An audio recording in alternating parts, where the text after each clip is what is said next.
צ'ק. דרכונים? צ'ק. מתאם? צ'ק. מטען? צ'ק. 10 חולצות? צ'ק. 2 מעילים? צ'ק. 5 ארנקים? צ'ק. ארגז טחינה?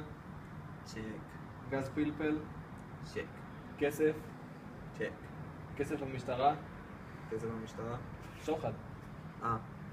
סכין קומנדו? צ'ק. אקדח גלוק C17 דור 3?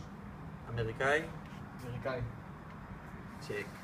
5 רימוני יד? צ'ק. תגיד אחי, אתה לא חושב שזה קצת מוגזם? נראה לי כאילו... אתה בטוח שזה מה שהם שלחו לך? לא יודע, זה מה שעמית ויונתן שלחו לי.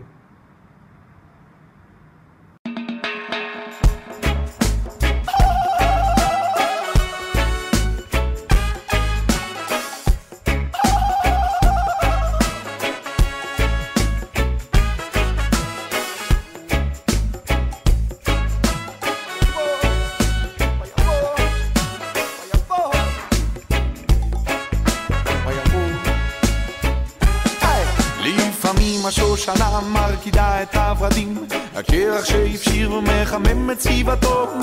לאחרונה הבנתי בתנועת הפרפרים מעודדת את הגולם לצאת אל חופשתו. כתנועת לוויתן בלב אוקיינוס שקט נשמעת זעקת המצוקה של האדם, כנשר מתאבל על עוד גודל של בית, אין הבנה לכאב, לא הערכה לדם. מעט מעט שוואיה שוואיה טודו ספאום, בסוף נחזור לשגרה.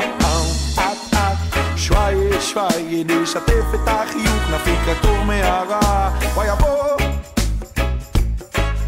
וואי בוא וואי בוי וואי בוי